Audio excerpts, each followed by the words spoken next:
বাংলাদেশে ধর্ষণ বন্ধ করতে 1 মিনিট সময় লাগবে। 1 মিনিট, 1 মিনিট, বেশি দিন লাগবে না। আমরা স্বাধীনতার পর থেকে দেখতেছি ধর্ষণ হলেই সবাই লাফালাফি করে বিচার করেন। দুদিন পরে কিছু হয় না, দিন শেষে কোনো বিচার নাই। কত 8 মার্চ চলে গেল, কত দিবস পালিত হল, বন্ধ হয়েছে? হয় নাই। তো আল্লাহ তো 1400 বছর আগে কোরআনে বলছে ধর্ষণ কেমনে বন্ধ করতে হয়, কোরআনীরা দেখা দিয়েছে। এই আইনটা সৌদি আরবে আছে বলে সৌদি আরবে কোরআনের সব আইন চালু নাই, কিন্তু ওই দেশে ধর্ষণ হয় না। যে 2-4টা ধর্ষণের বিচার হয়, এগুলো বিভিন্ন প্রবাসীরা যে অপরাধগুলো তাদেরকে মাথা কেটে ফেলে ওরা।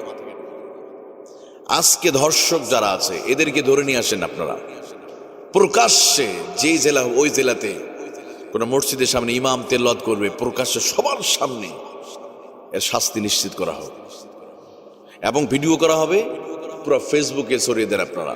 যে ধর্ষণ করার জন্য, শিশু হোক নারী হোক, যাকে ধর্ষণ করার জন্য তাকে প্রকাশ্যে তাকে দুনিয়াতে খতম করে দেওয়া হচ্ছে। এটা ভিডিও করে ছেড়ে দেন, আল্লাহর কসম করে বলি একদিনও লাগবে না, সমস্ত ধর্ষকগুলো আল্লাহ ওলি হয়ে যাবে। কারণ আল্লাহর আইন যেখানে বাদ দিবেন সেখানে বিপদে পড়বেন। যতই মিছিল করেন ভাই, কোনো লাভ নাই। যতই মিছিল মিটিং প্রতিবাদ করেন আর যতই অদম্য নারী পুরস্কার দেন, হাবিজাবি করেন, কোনো লাভ নাই। যার্রা পরিমাণ কোনো, আমরা গত 53 বছরের ভিতরে মহিলারাই ক্ষমতা ছিল 32 বছর। প্রধান 2টি দলের প্রধানই ছিল নারী। এই নারীরা তো জন্মে পড়তে দেখতেছে ওনারা ওই ক্ষমতা আছে। প্রধানমন্ত্রী নারী, শিক্ষামন্ত্রী নারী, স্পিকার নারী, পররাষ্ট্রমন্ত্রী নারী ছিল না? এই তো গত 17 বছরে ওরা তো সব নারীদেরই তো দিয়েছে। কই ধর্ষণ তো তাদের সময় বন্ধ হয় নাই। ইভেন এমন কি মায়ের সামনে মেয়েকে ধর্ষণ করা হয়েছে সুবর্ণচরে, এরকম ঘটনা ঘটে গেছে। মায়ের পেটের বাচ্চা পর্যন্ত নিরাপদ নয়। গত 53 বছর ধরে দেখলাম আমরা, বন্ধ হয় নাই।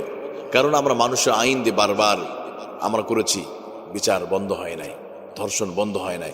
ধর্ষণ বন্ধ হবে একটি মাত্র আল্লাহর আইন দেন, লাগবে না কিছুই। চ্যালেঞ্জ করলাম। আল্লাহ রাব্বুল আলামিন বলেন, ফামান তাবিয়া হুদায়া ফালা খাউফুন আলাইহিম ওয়ালা হুম ইয়াহজানুন। আল্লাহ বলে, বান্দারে শোনো, কোরআনুল কারীম নামক এই হুদাতে যদি শিক্ষা নিতে পারো, কোরআন আইন দিয়ে যদি তোমরা ধর্ষণের যদি বিচার করতে পারো, লা খাউফুন আলাইহিম ওয়ালা হুম ইয়াহজানুন, নারীর রাস্তায় চলাফেরা করবে, কোনো ভয় থাকবে না। ধর্ষণ তো দূরের কথা, ইফটিজিং করার মতো কোনো সাহস পাবে না, কারণ কোরআনে আইন দিয়ে বিচার হবে। এই জন্য সৌদি আরবে বছরে একটাও ধর্ষণ হয় না। বাংলাদেশ ধর্ষণ ছাড়া দিন যায় না। কারণ একটাই ডিফারেন্স, কোরআনে একটি আইন, ওরা ওই আয়াতটা কার্যকর করেছে। ওই দেশে ধর্ষণ করলে সহসা মাথা কেটে ফেলে। সৌদি আরবে, আফগানিস্তানে, ইরাকে, কুয়েত, কাতারে ধর্ষণ নাই, বছরে হয় না। আর আমাদের প্রতিদিনে হচ্ছে, কারণ আমরা আল্লাহ আইনকে মাইনাস করেছি। আমরা এই 8টি দিবস, এই নারী দিবস, এগুলো ফেলে দেন। এগুলো কিসের নারী দিবস? কোনো লাভ নাই, এই মিছিল করে কোনো লাভ নাই। সবাই একটা কথাও তোলেন আপনারা, যে কোরআন আইন দিয়ে আমরা ধর্ষণ বিচার করব, আল্লাহর আইন দিয়ে বিচার। দেখেন ধর্ষণ 1 মিনিটের ভিতরে বন্ধ হয়ে যাবে। ওমরের জামানায় একজন নারী সানা থেকে হাজরামাউত যেতে 3 দিন 3 রাত লাগতো। তিনি বলেছিলেন, একজন নারী সানাতে হাজরামাউত যাবে একা, স্বামী ছাড়া, সন্তান ছাড়া, একা পথ চলবে 3 দিন 3 রাত। ধর্ষণ তো দূরের কথা, কোনো কটু কথা বলে সাহস পাবে না। 3 দিন 3 রাত। আর আমরা 1400 বছর পরে আমরা 3 মিনিটের জন্য আপনার মেয়ে, আপনার বিবিকে ছেড়ে দিতে পারবেন না।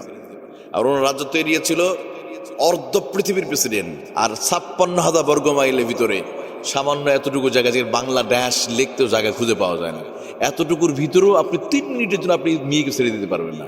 ছেড়ে দিবেন যদি নাই হয়ে গেছে, মেয়ে বাবার কাছে ঘুমিয়ে আছে, সকালে ঘুম থেকে উঠে দেখবেন নাই, আরেকটা চলে গেছে। এটা বন্ধ করতে হলে go back to the universal book and prophet Muhammad সাল্লাল্লাহু আলাইহি ওয়াসাল্লাম। আমাদেরকে ফিরে যেতে হবে কোরআন আইন, রাসূলুল্লাহ আদর্শের কাছে।